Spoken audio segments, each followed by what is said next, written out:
So please welcome Sam. I want to thank you, Dale, for calling me up. I get emotional when I start talking about William H. Poteat because he was more than a philosophical theologian to me at a time when I was wandering in some deep waters like I am now. I'm not. You don't expect any analysis of Polanyi or any analysis of Poteat, but I think as a practitioner, I try to do Poteat, and though I think James, is James in here? Yes. No, James. No, James isn't here yet. He will be. James. I think James raised a very, very fine question today about his noticeable absence in the during a very fertile, tumultuous time in this nation's history, and but I'm going to try to share with you how important he has been to me in the field of preaching and the field of civil rights, because I think his attempt to undermine the Western Enlightenment was a very radical move, and I modeled a lot of what I tried to do in undermining the racist culture of our nation with some of his thoughts, and they were very helpful.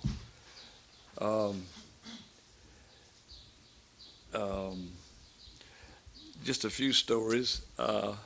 Once I took a sabbatical and I read most of what Karl Marx I could get my hands on, and I'm not a reader, but for some reason I read Karl Marx, and I came back to be with Poteat for a dialogue for a week, and his back was out of joint, and he laid there in pain every morning for 5 days, and I came and sat with him as we discussed Karl Marx.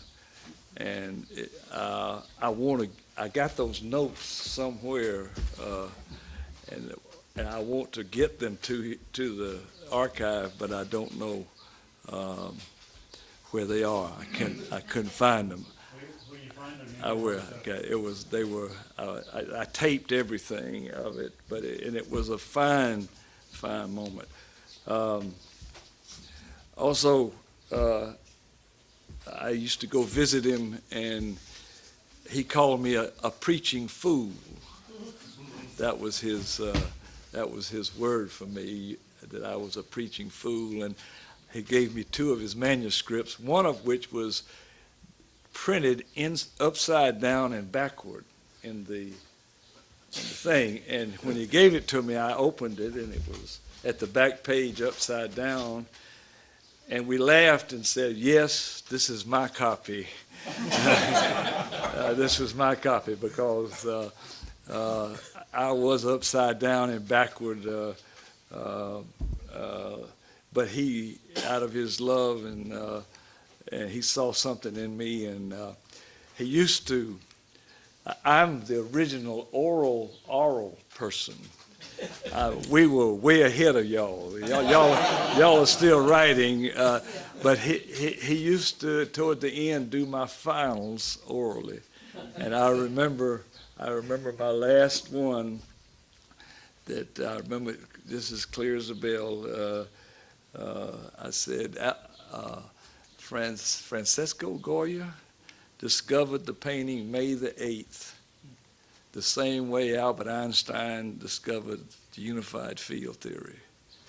And we talked for about an hour about that, and I just remember that, being able to understand that knowledge was discovery, and imagination, and it was just.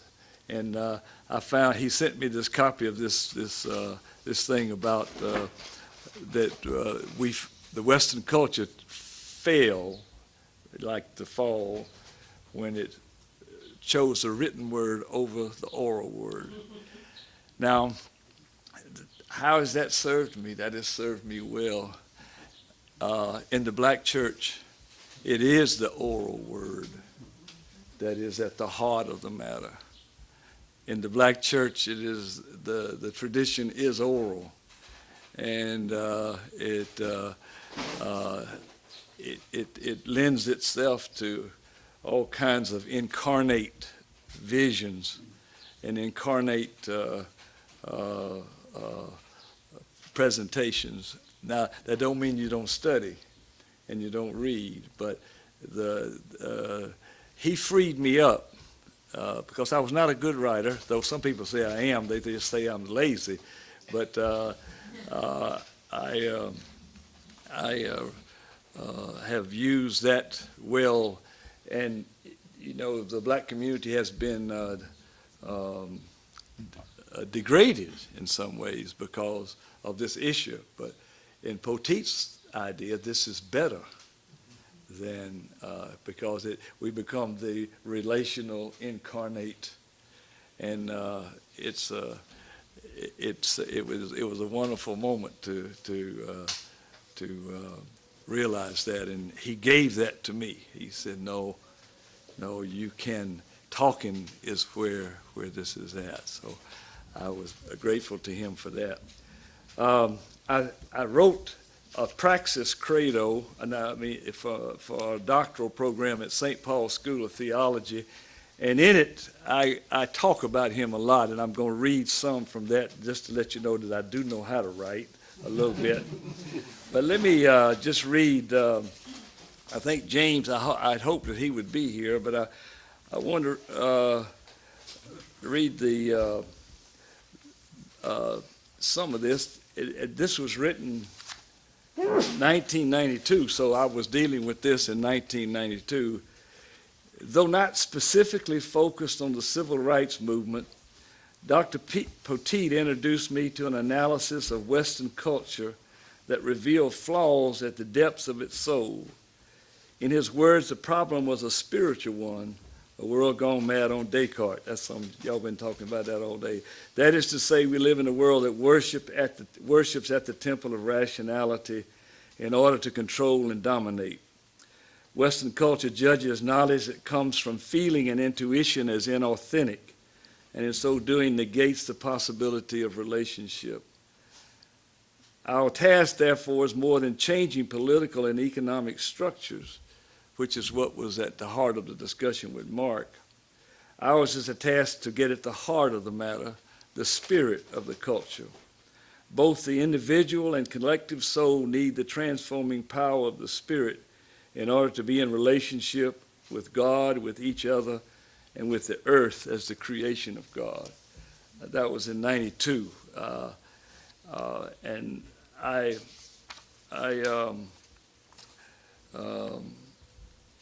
let me read this other little part here too. That it was at Duke that I met Dr. W.H. Poteat, who became my mentor and important father figure. He was that for me. Our relationship was an unlikely match. Me with my cornpone, and that's what they use, that's the word they use, ways, an anti-intellectual bias, and Poteat with his impeccable academic credentials.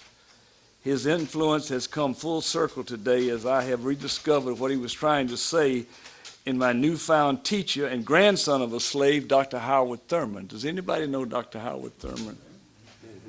Well, I'm going to attempt to connect these two gentlemen here today because I think it's been a powerful connection for me. Both their thoughts and writings guide me, and I hope to their credit. I'm a preacher, and I'm gonna be honest with you. I'm not very comfortable right now lecturing. You understand? So I may stand up in a minute and start walking around and we might go for it. Okay. Amen. Okay. At Duke, I met my first real mentor. I was a renegade in academia, though I went to a very fine undergraduate school called Birmingham Southern. Dr. William H. Poteat. He still remains as close to me as a thought, and we usually communicated by phone several times a year, usually when I was getting fired. I got fired 4 times around the civil rights issue in Vietnam, and I always talked with him, and he was always encouraging me to keep on and to stay in there. What he taught us stood the test of time.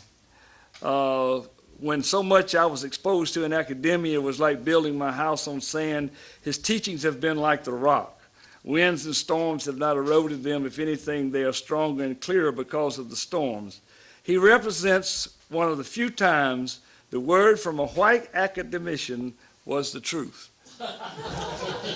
And that's the truth. His classes were filled with vitality as he allowed us to challenge and argue his positions. He reached out and touched you and what you knew and asked for it right there in class. He wasn't looking for abstractions of what you knew. He wanted you as a person, and he wanted to know how you knew. Relationship was in his heart, and you were in his heart. I remember the final chapel meditation he gave to the class, I think it's of 1964. He tried to convey that truth is not some beatific vision that brings with it beauty and pleasure. And I know my friend, that wonderful writer today, just brought this in. He says, catastrophe is always accompanied with the discovery of truth. And I remember very clearly this chapel meditation. I remember it like I do this right now. And it was my dismemberment as a corn poem from Alabama. Now I say that because, you know, an academician could probably hear that, but I was a corn poem. You know, I was from Eufaula, Alabama. George Wallace lived 18 miles away. My daddy tried to sell George Wallace one of his inauguration suits. George Wallace turned him down because of me, because I had to post his blocking the schoolyard door in Alabama. But the point is that I was not an academic, but Poteat's spirit and his words touched my heart. Because I couldn't, I said relationship was in his heart and you were in his heart. A deeper human sensibility has known that truth is not only won at a price, but painful when won. That knowledge is always an ambiguous good, concealing a threat. That catastrophe is associated with the loss of innocence. He was giving voice to a new Lord I was experiencing. Now, I mean, he was literally a revival preacher for me. He was replacing the lies I had been told in my youth. He met difficulty head on and said it was a part of the equation, and not only a part, but a necessary part. He didn't offer me the convenient out of some piety. He offered me himself and a willingness to relate.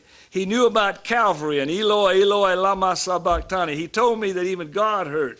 Poteat was telling me about a brooding presence that Thurman would clarify for me later. Now, in the midst of all this, he also taught me how to make a martini. I was introduced to martinis with Bill Poteat and Taylor Scott. Taylor Scott drank most of them, but they did show me how to mix them. And I remember one story. We used to go to this place called the Barn, I think. Is that a place called the Barn at Duke? But anyway, we would go there, and we were sitting around there, and I had never had a martini. You know, in the South, you drink bourbon. You drink the brown whiskey. But martini is a clear whiskey. So we are sitting around having this wonderful time and eating, and finally they bring the dessert, and I ordered pecan pie. And I'm sitting there, and I'm eating this huge piece of pecan pie, and all of a sudden I'm beginning to need something to wash it down. When I reached for this glass of what I thought was water, and I take it and I turn it up, and it's, of course, the martini, and I finally choke it down. But I have since learned to really like martinis, and they are wonderful things. But that was the kind of experience with Poteat that many of us came to enjoy. His book, The Banality of Evil, The Darkness at the Center, I have carried this with me since 1988. Everywhere I go, I carry this book with me. And it has made a contribution to the civil rights movement. In the story, I don't know if you, how many of you, I better read this. Everybody's read this. He talks about Thomas Jefferson, the philosopher of the rational philosopher, and he in the book, in the lecture, the Witherspoon lectures at the University of North Carolina at Chapel Hill. Charlotte, I'm sorry. You're right, Charlotte. Forgive me, Anna. At the University of North Carolina, Charlotte, and here he talks about, and I want to criticize him at this point. He talks about the Holocaust as the worst act of violence or evil that the world has ever known. But then he tells a story about Thomas Jefferson that he talks about as being left out of the history books. And in this story, Thomas Jefferson's nephews took an enslaved African who was the property of his sister, of Thomas Jefferson's sister, to the meat house and disemboweled him because he had broken a vase that was beloved of their mother, his sister. And as I read this, he went on to say that nowhere in Thomas Jefferson's writings does he mention this. And he says it is as though it didn't matter. And that's true. It didn't matter. It didn't matter. It didn't matter to a culture. You consider the lynchings and all of those things, that when it did not matter to a culture, and it certainly didn't matter to the then President of the United States. And I thought that is still true today in my civil rights life. That is still true today. And it is true, for example, anybody here from Chicago? Chicago, we know, is the murder capital of the world. Kansas City has a street called Troost. Troost is our dividing line between the black community and the white community. My church is east of Troost. And if these murders were happening west of Troost, they would matter. But the fact is, black people do not matter. Their pain does not matter. It is, as he said when Thomas Jefferson does not write about this, he has turned his, it just didn't matter. Now, this is not a fashion statement. This is a spiritual event for me about 2 years ago, because I buried a lot of these young people who were murdered in my church and in a community. And I buried a lot of them, and I was so frustrated. I was looking at myself in the mirror, and I said, well, what am I going to do? And I said, I'm not going to cut my hair until this stuff stops. So now, every time somebody gets to ask me about my ponytail, I get to talk to them about this thing. And now there's a campaign, help the Reverend cut his hair, that kind of thing. But the point I wanted to make is that it does not matter that these homicides are black people. That does not matter. Now, he called these fruits of the Enlightenment. This sense of not caring, this sense of not feeling the pain of it. Now, we may decry it, but it really doesn't matter. And I thought, what an indictment, what a critique of Western culture, that the fruits of the Enlightenment would be this racism and all the things that come from that. That helped me. That helped me articulate. That helped me bring to the front, the quote of Thomas Jefferson. It helped me put that on it. Now, Poteat armed me with that. He armed me with this notion of the fruits of the Enlightenment. he armed me with this capacity to at least inch my way in there and get it said that this problem is the problem of Western civilization's enlightenment. Not Western civilization's evil, but enlightenment. What we call, what we praise, what we worship. And I've used that. I've used that as a tool to work. I created a project called Reframing the Dialogue on Race in America, which really grows out of that whole notion of fruits of the Enlightenment. And when I talked about reframing, I was talking about dealing with white supremacy and white privilege. Usually when white people talk about race, they talk about helping the black people. But I moved into a program where we were training white preachers how to begin to undermine white supremacy and white privilege as the contributing cause, to this violence, i.e., the sensitivity of Thomas Jefferson. Am I making sense? Yes. Now this is a practical use of this Polanyian. Y'all call it modernity, anti-Cartesian. Yeah, this is the use of it is to begin to take these concepts and put them into a practical operation that's plaguing our time, is plaguing who we are now in terms of racism, and as he said, the fruits of the Enlightenment are not all enlightenment. There is, in fact, this notion that makes us comfortable with racism. Does that make sense? Yes. It makes sense. Well, that's one of the ways that the oral and then this. Now, I have to admit, James raised a question today for me that troubles me a whole lot. And I'm not a philosopher. I'm not wedded to the Philosophical Society. I forget what Ron called it today, the ARP or something like that. APA. Huh? APA. But I am troubled. And by his absence.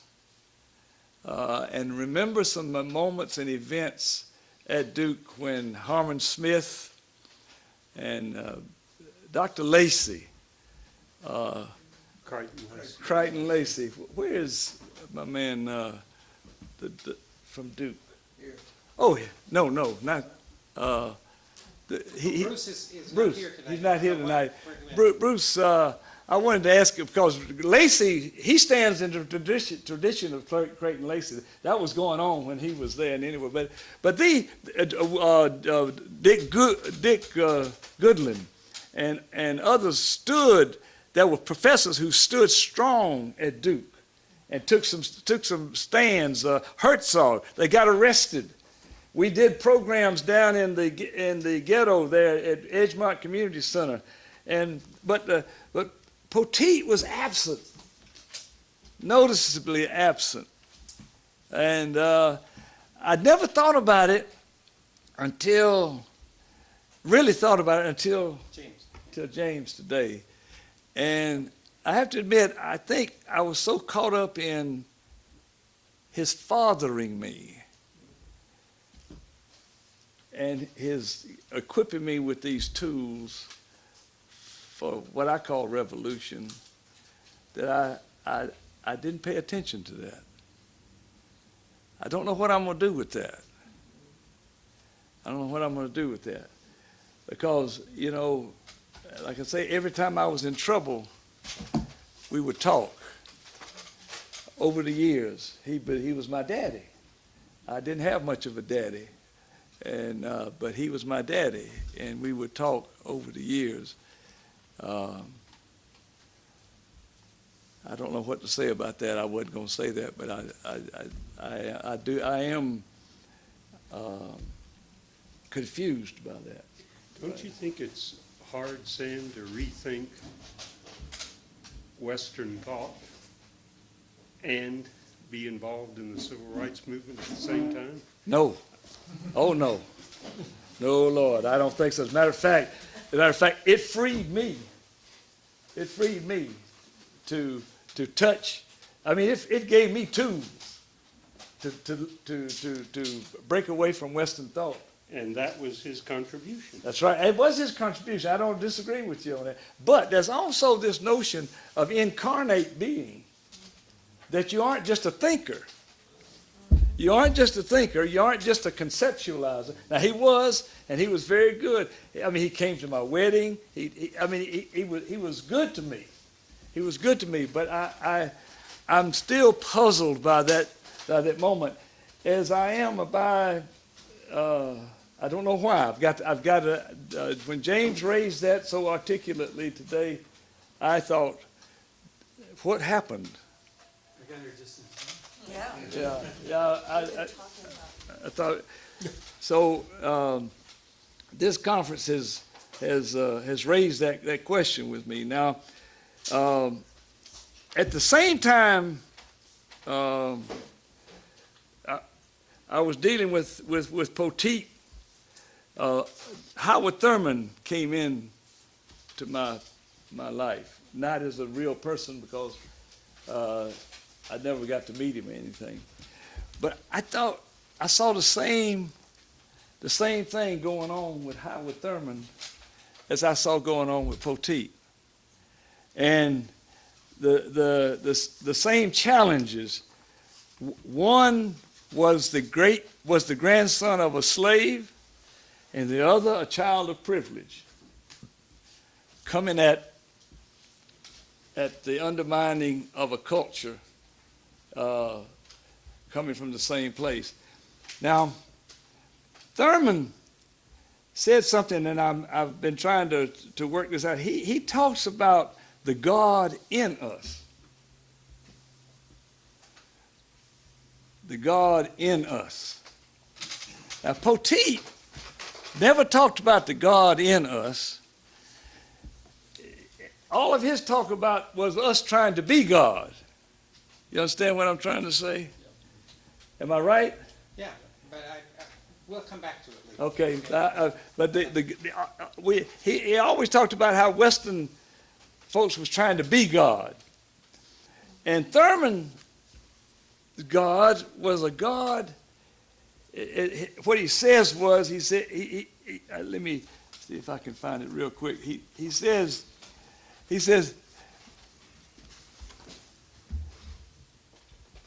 there's a bottomless resourcefulness in humanity that ultimately enables him, her, to transform a spear of frustration into a shaft of light.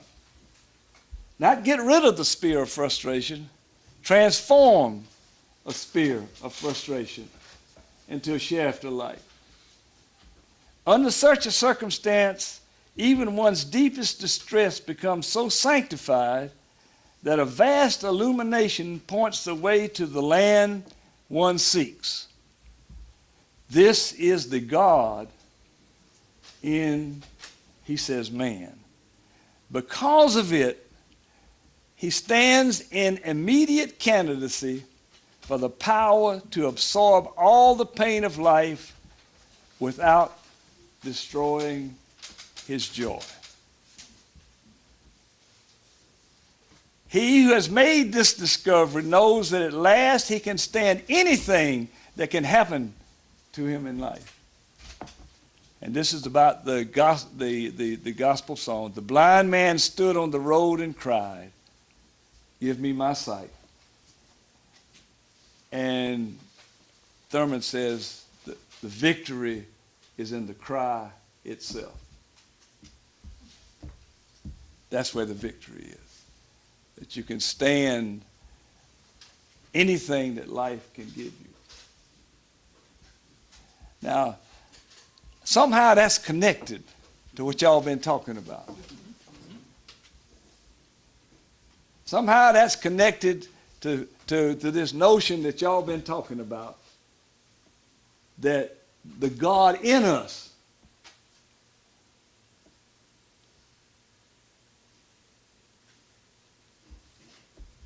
Jim Stein's.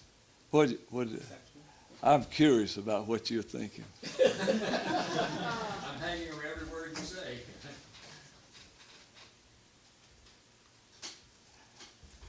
I mean, when you say the God in us and that we want to be gods, that seems like two different ways to come at it. I was just going to mention, I think Jim Stein's paper today speaks in very similar terms to what you're talking about. I hope so. I hope so. But Thurman brought an answer to Poteat, and I described Thurman as a man looking for his freedom, and Poteat as a man looking for his soul.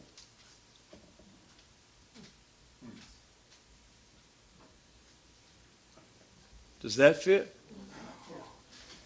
Because it implies that, like the man who's lost his freedom, that the man who's looking for his soul has lost that too.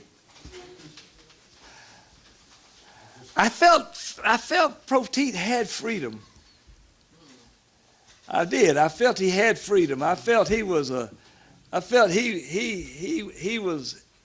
was taken out. But I don't. He was looking for his soul. This thing about capacity to love.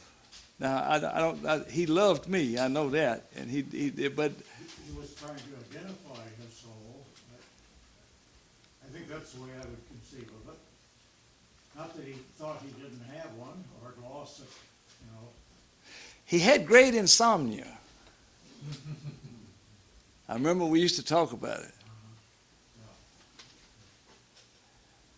And I think he was troubled. But I was so caught up in what he was giving me, so there was a sense in which he hadn't made peace with that thing yet. Maybe he felt you couldn't forgive him Forgive him? For what? for his failure. Oh, no, I just realized that I thought about the failure when James said this today. I was caught up in him. I was caught up in him, man. I love this man. I understand. Yeah. But at the same time, I feel like you're feeling a little bit of pain because somehow his failure to Today. incarnate the word in terms of Today, it confused me today. I have to admit, that confused me today, because I had to change my thing. Now, there was something that happened to me and him when he was dying. This'll make me cry.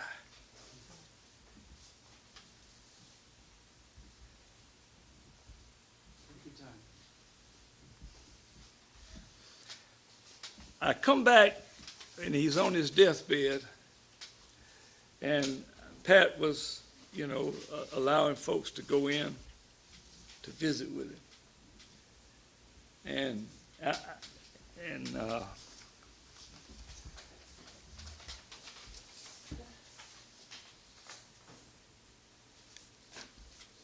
on the way in the plane, I wanted to take something to anoint him, to put on his body. And when it came my time to go up, I leaned over him, and he was there and had the sheet up to here. And I had this little vial of oil off the altar of my church, the table of my church. And I leaned over him, and that prayer, the Lord bless you and keep you. Who said? Did you say that at the service?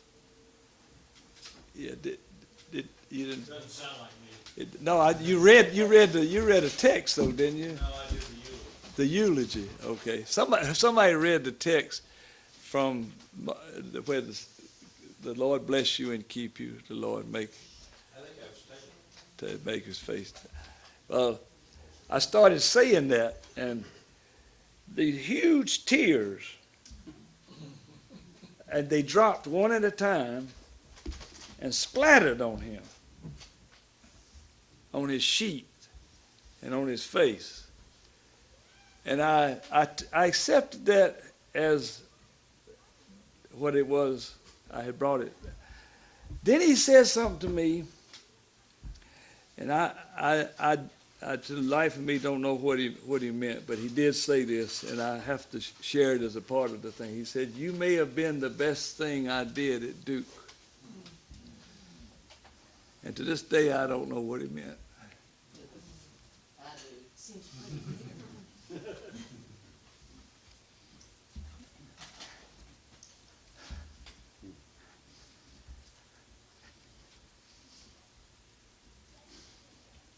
Tell me. I ran with it in my ego, of course. I can say that not knowing who all the other ones are. And so for me, it's not a judgment. Yeah. For me, it's an affirmation that that wonderful academic life at Duke Divinity School that I heard of and seen the fruits of as a South Carolina Methodist all my life. And at this point in my life, I find more unbridled love in the black community around me than in the white churches. Because where I live is white churches and black churches. And you haven't given over to the cadence of a black sermon, but I can hear it echoing in what you're saying. And there's such an honesty about it. Well, I do know that there's been a passage here for me from Alabama to the ghetto of Kansas. By the way, 12th Street is rejoicing tonight because the preacher is at Yale. Boy, you should have seen the send-off for this thing, boy. The Reverend's going to Yale. Reverend's going to Yale to do a lecture. I said, well, it was. I mean, 12th Street is rejoicing, but I'll just break that little tear. Now,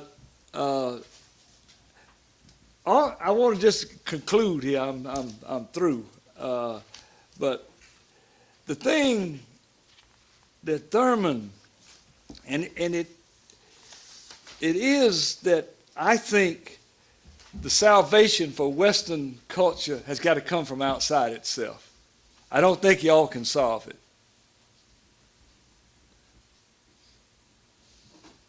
Or we can solve it. It's got to come from outside itself. It's noticeable that this is a white crowd. That's noticeable. And what God has given us at this particular time is the possibility of relationship with the black community. Now, I'm not talking about alliance. I'm not talking about team building. I'm talking about relationship. Relationship. And I think if I have anything to offer this whole endeavor, that's what's happened to me. I think that's what you were getting at, is that I have literally been redeemed by the power of this relationship. Just look at the oral thing. Just look at the, what was the other one I mentioned? I thought I mentioned two, anyway. But the point being that God has to break into our world with sacrifice and with love. We got to give up. Poteat says he don't like this beatific vision of truth. Am I right or wrong? Huh? You're right. Am I right or wrong? Amen. It don't want this beatific, I'm coming on in now. It don't like this beatific vision of truth. He says, like hell it does. You know, we're not going to have a big integrated worship service. This thing's going to make it. No, there's got to be this notion, not only is it, but you got to give up something. That's what it says. It's going to hurt. It's going to hurt. It's sacrifice. You got, and that's what it is. It's a sacrifice. You got to give up something. And it comes from the outside. The Word was made flesh and dwelt among us, but the Word received it not. Somehow we got to come to this notion. Somehow we got to come to understand that redemption for this is not what we can figure out, but what we can love in relationship. Now, I don't know, that's a little preachery. That's a little preachery, but I want to read a little thing from Howard Thurman here before I go, and then I will have done my thing. Howard Thurman said, there's a spirit abroad in life of which the Judeo-Christian ethic is but one expression. It is a spirit that makes for wholeness and for community.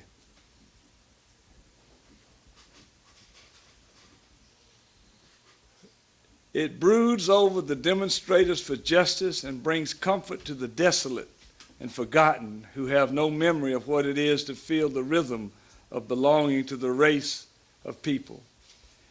This spirit knows no country, and its allies are to be found wherever the heart is kind and the collective will and the private endeavor seek to make justice.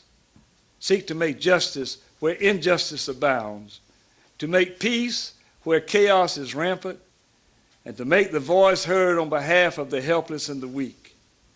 It is the voice of God and the voice of man-woman. It is the meaning of all the strivings of the whole human race toward a world of friendly people underneath a friendly sky.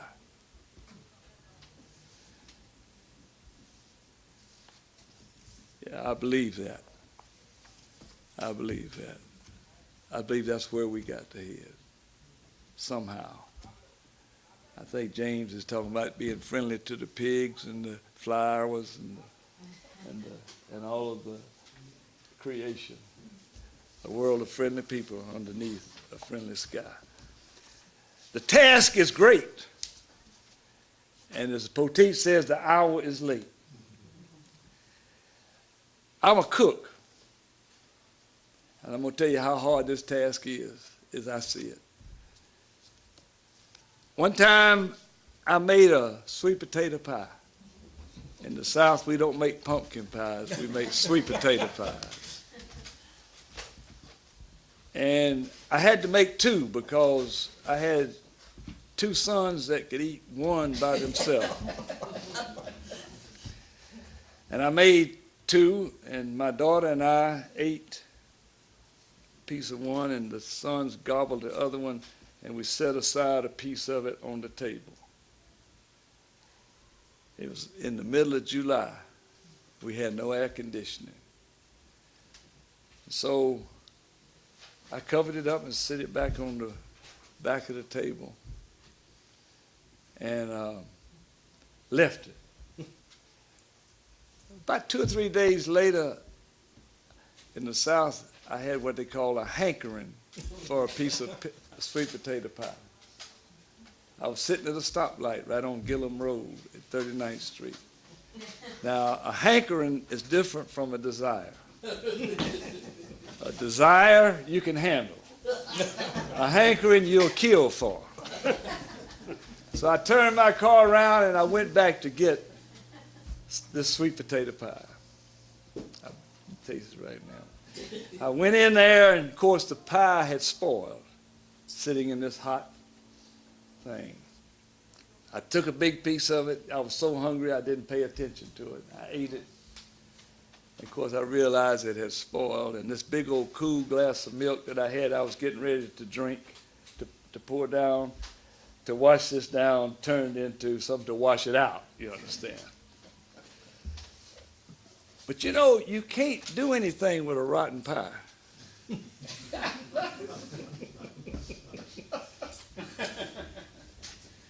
You can't put new sugar in it.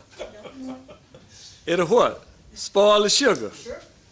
You can't put new eggs in it. Am I right or wrong? You're Am right. I making sense? You're making sense. It'll spoil the eggs.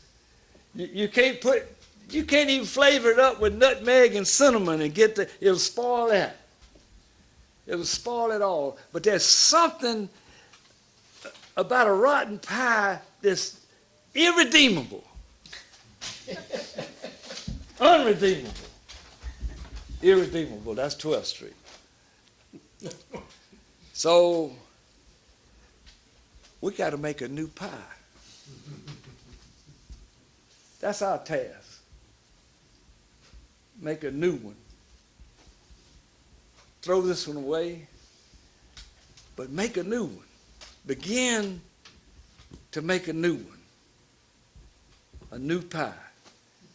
And William H. Poteat, in his own way, set me out to be about the business of making a new pie. I'm 74 and I'm still going, but to make a new pie.